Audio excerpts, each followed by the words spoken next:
ifo ko habaho gukorana kugira ngo mushobore gutera imbere. Uyu munsi usanga umuntu afise business ya miliyari y'umuriyaridi mugaka ugasanga naka mugaka cana mutwenga kubera we afise ibihumbi majana afise miliyoni majana 2 akaba ariko nibaza ko we nimburi n'umubose ntabwo tunze gusumba Brarudi ntabwo tunze gusumba Coca-Cola no munsi uyu munsi umuntu arashobora guhamagaza inama n'abamenyesha makuru ugasanga nk'iyo press conference agiye gukora aba badandaza reka duhere nk'aba ba Venera naba boss mugo kugira ngo kuganirize nga sharing ivyiyumvira abandi bantu ushanga abantu baca bibaza ngo yagiye kwiyemera ariko par contre Jack Ma wo mu Bushinwa araganiriza abandi bantu wagenda kuraba umuntu bita nka Jeff Bezos araganiriza abandi bantu kugira ngo bumve ingene yateye imbere n'ivyo akora mugo wino mu Burundi aje nk'ubu nka Venera ngo tuganire muca muvuga abantu baca bavuga ngo ariko arirata ngo ariko arahayanga ibintu no kugira ngo apana konza ngo naka ngo wo mu diaspora ngo yakoze ibi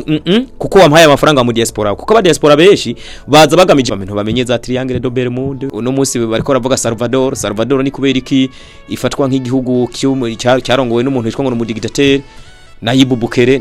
abantu uyu munsi prison ya mbere nini iri muri Salvador ni kubera iki impamvu yo prison ari nini ya juni mwabonye partenariat basinyanye na Amerika yuko abantu bananiranye bazo baraja muri ndabaramukije cyane mwebwe mwese abakunzi bacu nizere ko mumeze neza cyane abari hirya no hino ndabashimire cyane kuba mudukurikirana muri ahatandukanye hari abantu usanga bafitanye ibibazo n'abandi hari abantu usanga bafitanye ingorane n'abandi kumbure nanje shobora kuba ndimwo twadufitanye ibibazo nawe cyangwa se n'undi muntu s'il vous plaît nagomba ntangure kuri kino kintu imbere ko ngira ico ndababwiye turi muri monde yevoliwa turi mu isi itera imbere ni byiza ko ibibazo mfitanye na naka canke ibibazo mfitanye na naka wiga ko mushobora kubihandoringa canke se mubikura mu nzira mukaba mwobana neza mwumvikana kuko burya hari wavuze ngo urugendo rwa beshi ruroroha urugendo rwa beshi n'umunyenga ari no wavuze ngo urupfu rwa beshi n'umunyenga je mugabo reka fate urugendo rwa beshi ruroroha ruranyaruka gusumba ko uwigendana rimwe na rimwe hari gihe ugira iki ucika intege niyo mpamvu rero nagomba mbere kwa kano kantu first of all ndashaka gufata kano kanya ku muntu wese yo wafitanye ikibazo nanje papa Utamu yo wafitanye ikibazo nanje bivanye n'ivyo no banaramubwiye narakoze naramukoreye canke n'ivyo yo yarumvise kuri jewe mugabo ugasanga rimwe rimwe ntiyanabimbariye bigatuma tugirana ikibazo s'il vous plaît stopping ivyo bintu duhagarika ivyo bintu antahure nanje ndamutahure ambabarire shobora kuba naramukoshereje ntabizi kandi se nari mfise ntumbere kumukoshereza hari abantu usanga muvuga ati uratambuka ukababaza umuntu uragenda ukababaza umuntu urakora iki ukababaza umuntu rero kubona ubana narababaje ndasabye imbabazi mwese muri rusangi ndabasabye imbabazi ntavuze ngo naka mwese ndabasabye imbabazi ahubwo ndabisabira ikintu muze dukore mu buryo bwo kwiyubaka mu buryo kwiteza imbere rero ikinzanye no munsi shaka kuganira n'abantu bamaze gutera imbere ariko ndashaka no kuganira n'ugwaruka riko rwaduga mwa kino gihe ndashaka kuganira n'aba sportif ndashaka kuganira n'abaririmbyi mu buryo bwagutse cyane les journalistes reka mbere ko ba journalistes bagenzi banje uno munsi turakora mugabo journalisme yajemwe ubunebwe bwishi yajemwe amakosa menshi kuburyo umuntu ashobora gutonda nko ku kazi no munsi agiye mwi journalisme ya sport ya entertaining abantu ugasanga ntafise ikintu na kimwe yateguye mugabo ugasanga aratonze muri studio aravuze nk'ibintu canke arakoze nk'ikintu rimwe na rimwe ugasanga ntigikonvince abantu mwico gihaga usanga yatakaje credibility bigatuma rero hagera babandi bitwa ngo nabakire dukorana nabo bagende batakariza icizere twebwe bagatakariza n'icizere n'ama media tuba dukorera niyo mpamvu nk'aba journaliste kubganje dukwiye gushiramwe umwete kuko uravye mwino mwisi mwino era turimwo hagezeho ikintu cyitwa social media rero uri ku radio ukacu usanga nk'umuntu wo kuri social media aragusumbya fan base aragusumbya visibility content creator urumva ko uburi kurasubira inyuma cyane rero kuba journaliste bari ku radio n'ama television s'il vous plaît il faut améliorer turabingene ibyo mukora twoza tubera icitegererezo gusumba ko tubabera icitegererezo kandi mwe muri kumande kuma media house maniniya rero ndashaka kuvuga kucerekeranye na sport cyane muravye abantu bakurikirana sport isani yasubiye inyuma muravye show busy mu radio n'ama television yarasubiye inyuma cyane imiziki no munsi uko yavugwa kera kuri ba Christian Savye kuri ba Midu Hasani obarandiri yo Wakeza murabona ko byarasubiye inyuma hari ikintu kigenda kigabanuka umunsi ku wundi abari muri show busy rero mu baririmbyi ni murahe mu bambe mwameriyore muduze abari muri sport bobo namwe muravyibonera le federation ubu bariko baragwana no kuntu bokora n'abantu bo kuri social media cyane gusumba gukora n'ama radio n'ama television kubera iki barabona visibility yanyu yarasubiye inyuma kubera iki mutokongereza rero acavuga ati papa Utamu wari muri radio byari bimeze gute uko biri kose je narakoze ku rugero rwanje kandi petete kayo byari biriho uyu munsi mwebwe mwa ta challenge ya social media je yari hari cyane uyu munsi kakwaje rero challenge ya social media ku bantu bari ku radio ni murabe namwe ngene mushiramwe umwete ivyo mukora bigire kure gusumba hanyuma aba boss uyu munsi aba boss mwaratereranye ikintu bita abamenyesha makuru mwarateranye ikintu bita ama radio mwarateranye ikintu bita ama television ifo ko habaho gukorana kugira ngo mushobore gutera imbere uyu munsi usanga umuntu afise business ya miliyari y'umuriyaridi ugasanga aho kugira ngo iyo business ayamamaze ahitamwo kumviriza radio ikivuga ibindi bintu by'undi muntu naka mugakaca namutwenga kubera we afise ibihumbi afise miliyoni majana 2 akaba yaragiye kubicisha kuri radio cyangwa kuri television cyangwa kukimenyesha makuru kanaka cyangwa se kuri social media kanaka nagoma ndababwiza ukuri ubu mwaba boss imwe ntitukiri muri cyagihe cabazizana turi mu gihe cyuko umuntu ategeza gushira kuri spotlight byiwe kubimurika kubishira ku itara abantu bakabibona muri rompwe kuburyo umuntu wese abicako akabibona ni niyo mpamvu nka Brarudi ntishobora guhagarika kwamamaza ibinyobwa byayo kubera irazi cyakamaro ka publicity ariko nibaza ko wewe nimburi n'umubose ntabwo tunze gusumba Brarudi ntabwo tunze gusumba Coca-Cola no munsi nubira cyamamaza ibintu byayo ntabwo tutunze gusumba izi company za betting za 1xbet za Meribet za Sport for Africa baracamamaza itimini zikorero ku babosi n'abapartenere cyangwa se abantu bafise ibintu uyu munsi ni mutangure mwamamaza ibintu byanyu abantu baratangwe barasirimutse barabona ko ibintu kugira bimenyekane bica ngaho hantu ariko kandi ngarutse nko muri sport ngarutse nko mu bintu by'imiziki aba bantu bitwa ko barongoye abandi mu societe kanaka muri societe runaka ni byiza ko mwiga gukorana n'itangaza makuru mu buryo bwungura kandi mu buryo bakoze ibintu byiza uyu munsi umuntu arashobora guhamagaza inama n'abamenyesha makuru ugasanga nk'iyo press conference agiye gukora umumenyesha makuru wese aza kumufasha ngo muri déplacement wotuma umwima déplacement y'ibihumbi 10 mugo ukamuha inkuru nziza ukamuha ukabuzi yuko wamuhaye package aza gutanga abantu bakaza gukurikirana radio bakumva base za publicité zica kuri ya radio yiwe canke cyakimeshe makuru kiwe rero abantu bakora ama press conference abarongoye ama ONG barongoye ama federation barongoye ama association ni byiza ko mwiga gukorana nibimenyesha makuru kandi mugakorana n'ibyo bimenyesha makuru mu buryo mubona ko ivyo bagiye mubahaye biza kugira ku bantu bakanabitahura hanyuma les journalistes nange mugiye gutora makuru ahantu nimugende muvuga ngo bataduhaye ibihumbi 10 ngo ntituza kuvuga iyo nkuru kuko mwebwe mufise imishahara muhembwa cyangwa se ni mufise social media zo guhemba kadugende nko kuri YouTube umuntu amaye inkuru je no munsi ntibikwiye kari no kuma amafaranga ariko nayampaye sino yanka ya déplacement ariko atana yampaye nta ngorane kuko jewe ninakora inkuru y'imyota 30 ikarabwa n'abantu 200 je suis sûr nimba yampaye 50 byo kwiyunguruza uwo muntu uza gusanga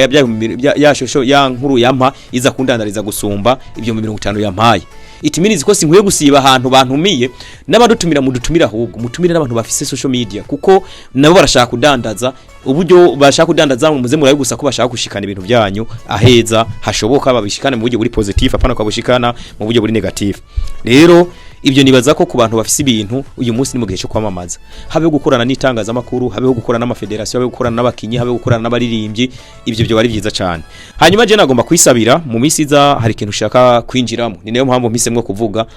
ni ikintu cerekeranye no gukora ibiganiro avec aba bantu bamaze gutera imbere de témoignage aba bakinyi barakinye aba bantu bararirimbye mu gasanga nta kintu babikuyemwo bashobora kuguha ibyiyumviro wewe uri kurarimba mu kino gihe uri kurakina mu kino gihe wewe uri kurashaka gudandaza mu kino gihe bakagufasha gutera imbere ndashaka gusaba umuntu wese akurikirana kino kiganiro ambabarire aze gusharinga mugenzi wiwe kino kiganiro nawe azananye imbere byabikunda tuze tuganire nabo byo bari byiza abakinyi nk'aba batambwe ya misi aba Mariki Jabir abantu tuganiriye namwe bishobora kudufasha cyane bishobora no gufasha n'abandi aba badandaza reka duhere nk'aba ba venera naba boss mugo kugira ngo kuganirize nga sharing ibyiyumvira abandi bantu ushanga abantu baca bibaza ngo yagiye kwiyemera ariko par contre Jack Ma wo mu Bushinwa araganiriza abandi bantu wagenda kuraba umuntu bita nka Jeff Bezos araganiriza abandi bantu kugira ngo bumve ingene yateye imbere n'ivyo akora mugo wino mu Burundi aje nk'ubu nka venera ngo tuganire muca muvuga abantu baca bavuga ngo ariko arirata ngo ariko arahayanga ibintu or no kugira ngo apartage ibyiyumvira abantu bashobore kumenya icyatumye atera imbere ariko nawe yumve ko bumve ko hariho n'ahantu yimirije kugera cyangwa se yifuza kuzogera. Ku bwanjye ndasaba rero abantu muzoba mudukurikirana tubane mudufashe tubigeze kure, apana konza ngo naka ngo wo mu diaspora ngo yakoze ibi kuko wampaye amafaranga mu diaspora, kuko aba diaspora benshi baza bagamije kugura itangazamakuru, kugura ikimenyesha makuru ca naka kugira ndamucincishe k'ibintu ndamuhangaye. Jewe nta mahera ndagusaba nzogusaba, ahubwo je nzogusaba ku partage ibyo byiyumviro bya kusangiza abantu ibyo byiyumviro byawe nibyo wakoze, nzona kwamamaza n'uburyo bwo kwamamaza, mugabo nandi uzoburi kuramfasha kudandaza kuko social media ziradandaza. Hari abantu bambwiye ati papa Utamu ko muri kurimuka umunsi ku wundi ku maradio, sinkikora ku maradio nawe babwiye sinzonasubirayo, iradio nzosubirayo sinzobagiye gukorera amafaranga, nzobagiye gufasha canke nzobande mu partenaire muri buryo bwiyaguye nanje fise nk'imitahe.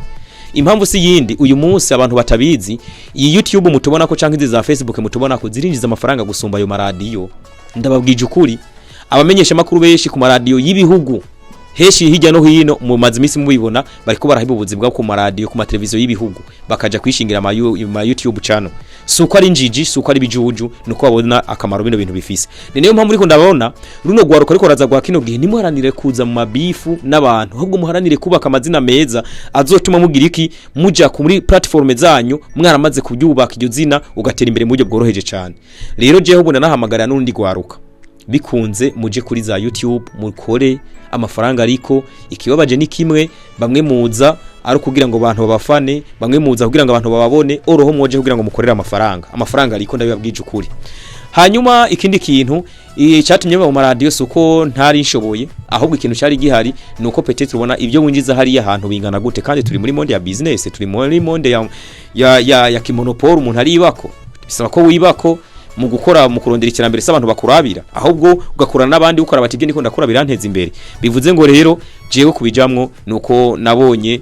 ko ku maradio nta nyungu nini yandiko ndaharonkera, usibye no kugenda cafura, bamwe bakaza bakankiritika bakancafuza bakanyambura utwanje, ugasanga mu ciuja uciboneka nabi kuko uvuye aho hantu kandi ari we warenganye. Nibaza ko n'umwanya yuko muzobidutahuramwo, kandi ndabizeza ko ngiye kubakorera ibintu byize. Cyambere ngiye kubakorera ikintu bita documentaire, muzoyabona menshi, muzobona muzomenya byinshi, abantu bamenye za triangle de Bermude. Uno munsi bariko ravuga Salvador ni kubera iki ifatwa nk'igihugu cyarongowe n'umuntu witwa ngo umudigitateri Nayibu Bukele abantu baramuvuga ngo n'umudigitateri, mugabo nawe yafashije abantu benshi, abantu bazi MS13 barayazi ibibazo yateje y'abagangese yateza muri Salvador. Uyu munsi prison ya mbere nini iri muri Salvador, ni kubera iki impamvu yo prison ari nini juni mwabonye partenariat basinyanye na Amerika yuko abantu bananiranye bazo baraja muri Salvador bakabafungirayo mwiyo prison yitwa ngo iki imeze gute, nkaza nkayikubwira mwana babonye juni yuko baraburana bamwe muri bo kuko bajya si bose kuko prison irimwo ijamwe abantu 140 nya prison. Murabona ikintu bita Camp 22 ni muri Korea ya ruguru, ni prison itagira nikiba n'ahantu na hamwe ushobora kuyibona ku ikarata ya Korea, urumva ya Korea ya ruguru, ariko icunzwe igacungwa n'indege ikagira ikiye byose no kuvyiza ko tukavyigisha abantu, tukaraba umuntu yakoze agatera imbere gusumbya abandi kwinosi, umuntu muremure kwinosi byamumariye iki, umuntu mugufi ya kwinosi byamumariye iki. Ibyo byose tukaraba kuko abantu ngaha iwacu bafise ubukorikori bwishi batagera kure. Je namambona hari umurasana namambona ngaha mwibarabara ariko aratembera amwita Ras Carton agenda ni gitari, abantu bashobora kumubona bakibaza ngo ni njiji, ariko nkujya muntu arose abantu bamusupportinga bagakorana nabo, nawe bashobora gutera imbere kandi nawe agatera imbere. Ivyo rero navyo tuzobiraba, tubikorane namwe, tubikorane nabo, tubikorane nabanaka, bishobora kudufasha tugatera imbere twese. Mugabo uravuga none nokorana na Carton gute kumuca muvuga ati abarasaba bavuga ngo banywa ngitabi banywa urumogi ngo bijya ngo dreadlocks ngaracafuye, or dreadlocks ntabwo ari umucafu, ni mishatsi nkiyawe ko wewe nimba warahisemo kwimosha ordinaire, nawe yahisemo gutereka dread kandi arazigirira isuku. Ni muri ibyo rero ndiko navuga dukwiye gukora mu buryo bw'ubumwe. Ndasubiyemwo abantu no banarashavuje muri kahiserezami, abantu no banarabwiye nabi, abantu no banarabangamiye, abantu no banakoreye neza mu buryo batiyumvira, ndabasaba imbabazi. Ariko kandi sinzigera mpinduka mu kintu mbona ko kiri muri official way. Jewe ikintu ciza nzogishigikira, ikibisi nzogishigikira. Bivuze ngo naho mvuga ngo mumbabarire, simbwiye wa undi yakora amakosa nkaba naravuze ibyiwe canke se naramaganye ibyiwe ko nzoca ndeka n'ubundi kuvyamagana. Nzobandanya mwiyo nzira, nzobandanya n'ubundi nkora uko nari sanzwe nkora mu buryo buri positive. Mugabo umuntu abona ko ari negative ku bwanje ambabarire, nzokora inzira nziza ishobora gutuma wewe umenya ibintu kandi ugira impinduka nziza ku buzima bwawe. Ndabashimiye rero muri rusangi, ariko kandi ndanababwire ko mukwiye kudukurikirana ku mbuga hwaniro zacu ariyo Utamu Podcast kuri YouTube, hakabaho niyo bita Utamu The Legend kuri YouTube nyene. Izo bicako ibintu bya showbiz, izo bicako abaririmbyi, izo bicako indirimbo z'abantu bashaka ko tuba promotingira, abantu bashaka ko tubafasha ibikorwa byo kwamamaza, abantu bifuza kumenyekana muri ibi na biriya, tuzotubicisha kuri Utamu The Legend. Ariko ariyo bita Utamu Fitness, ukumumbona burya je nkora sport nyinshi. Rero ndashaka kufasha abantu. Uyu munsi umuntu arava ku kazi ugasanga avuye ku kazi arushe, ntabwo yumva ameze neza, ntashobora kwinonora. Or sport bakubwira yuko umuntu akora pompage 200 ku munsi, buri munsi ashobora